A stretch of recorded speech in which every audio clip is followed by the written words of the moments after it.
Welcome, gridiron enthusiasts, to the ultimate destination for all things college football. If you live for touchdowns, thrilling plays, and the electrifying atmosphere of game day, you're in the right place.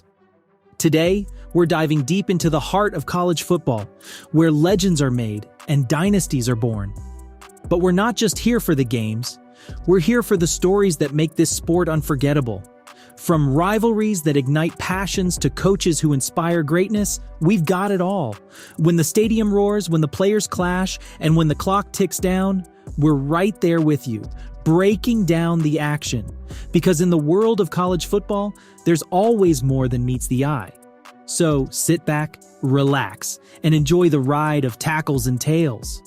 In a whirlwind of just a few weeks, the Sanders family has woven its legacy into the fabric of Colorado football, turning it into a family enterprise that has taken the college football scene by storm. NFL legend Deion Sanders, renowned as Prime Time, has donned the hat of the Buffalo's head coach. But it's not just a solo act, it's a family affair. Shedeur and Shiloh, his two sons, have assumed pivotal roles on the team, making Colorado football an electrifying spectacle.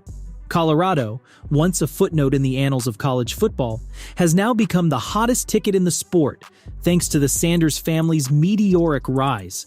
Their journey hit a zenith with a thrilling victory over Colorado State, etching a perfect record for the season.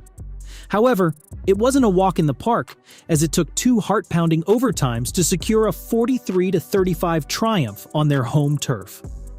During this game, Colorado State's quarterback, Braden Fowler Nicolosi, found himself intercepted by Colorado's safety, Shiloh Sanders.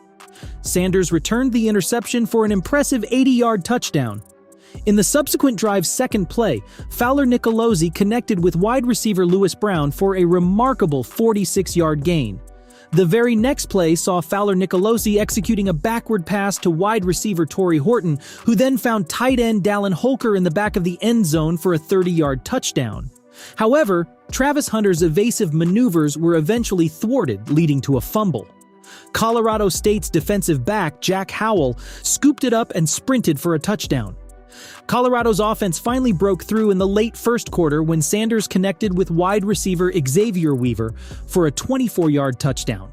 Facing a second and goal on the Colorado 15-yard line, Fowler Nicolosi threaded the needle to find Brown for a 15-yard Colorado State touchdown. To rub it in, Brown even emulated the Buffalo's head coach with a celebration. The Rams held a 21-14 lead at halftime. Travis Hunter, the versatile star, had to be rushed to a local hospital after taking a brutal hit in the first half. The second half got off to a slow start, with Colorado State having a 52-yard field goal attempt blocked. Soon after, Colorado's 39-yard field goal attempt met the same fate. After Colorado managed to put some points on the board with a field goal, Colorado State extended its lead to 2 scores in the fourth quarter. On a crucial 3rd and 7, Fowler Nicolosi connected with Holker, who made an acrobatic catch near his ankles and maneuvered his way into the end zone for a 35-yard touchdown. The Buffaloes responded with another field goal, narrowing the gap to 28-20, with 7 minutes 33 seconds left in the fourth quarter. Colorado State pinned Colorado deep at its own 2-yard line with just 2 minutes 5 seconds remaining. However, Sanders and the Buffaloes orchestrated an impressive 98-yard drive, culminating in a 45-yard touchdown pass to wide receiver Jimmy Horn. They successfully converted the game-tying 2-point conversion, sending the game into overtime. Both Colorado and Colorado State scored touchdowns on their first overtime possessions. In the second overtime, the Buffaloes managed to secure another touchdown and successfully converted the necessary 2-point attempt, while the Rams fell short of reaching the end zone. Coach Sanders, the head coach of Colorado, made a statement as he took the field sporting the same outfit that had drawn criticism from Colorado State's head coach, Jay Norvell, in the previous week's media session. Coach Sanders expressed his dissatisfaction with Coach Norvell's comments during an interview with ESPN. Norvell mentioned that he made it a point to remove his hat and glasses when speaking with adults, a lesson from his mother, and acknowledged that no matter what they did, people might not like them. Although this comment served as motivation for Colorado, Coach Sanders felt that the situation took an unexpected turn, especially since both coaches had initially exchanged compliments. He also believed that this incident, involving two black coaches, was unfortunate.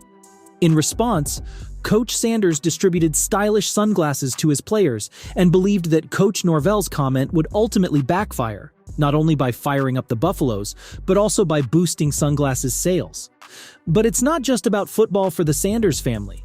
In a post-game press conference, Deion playfully ranked his 4 children, including Deion Sanders Jr. and daughter Shalomi Sanders, injecting humor and warmth into the narrative.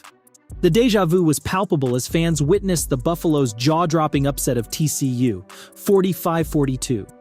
Deion's sons, Shedeur and Shiloh, debuted with a bang, making monumental contributions. Shedeur carved his name into the school record books with a phenomenal 510 yards and 4 touchdowns, while Shiloh anchored the defense with a commanding 10 tackles. They did it all while sporting their father's iconic Nike DT96 cleats, connecting past glory with present triumphs. Football runs deep in the Sanders family's veins. Deion Sanders, a dual-sport luminary, left an indelible mark on football and baseball. His legendary agility, speed, and versatility earned him the title of one of the NFL's greatest cornerbacks. Shedeur and Shiloh grew up immersed in their father's football world, imbibing his dedication and fervor for the game. Their participation in the game wasn't just a performance, it was a heartfelt tribute to the values instilled in them from a young age. Their custom-designed uniforms were more than attire. They were symbols of inspiration and unwavering commitment. Shedeur wore the number 2, reminiscent of his father's college football stardom at Florida State, while Shiloh sported number 21, a nod to Deion's NFL journey. These numbers added another layer of homage. The Sanders legacy isn't confined to the field. It resonated with fans and aspiring athletes globally, a testament to the power of family, hard work, and dedication. The jerseys, helmets, and cleats became emblems of the Sanders family heritage, igniting dreams of greatness in young athletes. Through it all, Coach Prime has endeavored to revolutionize college football in Colorado, cherishing the experience as a family endeavor. Deion, a Super Bowl champion in his playing days, confessed that the thrill of coaching with his family by his side made this journey extra special. As the spotlight shines on Shedeur, earning early Heisman buzz, Deion admits that watching Shiloh on defense tugs at his heartstrings. Shiloh's emotional intensity reminds him of their shared passion for the game, a roller coaster of emotions that underscores the power of family on and off the gridiron. In their Week 2 journey to triumph, Colorado Buffaloes beat the Nebraska Cornhuskers to death with a score of 36-14. Despite a dazzling 45-point performance against TCU, the Buffaloes found themselves struggling to put points on the board deep into the second quarter. Luckily, Nebraska was facing a similar scoring drought. Ultimately, it was Nebraska's own errors that created opportunities for Colorado. Nebraska's woes included 4 turnovers, a missed field goal, and 6 costly penalties, culminating in a disappointing display. Quarterback Jeff Sims had his share of blunders, mishandling 2 snaps in the first half, with the latter leading to a Colorado field goal.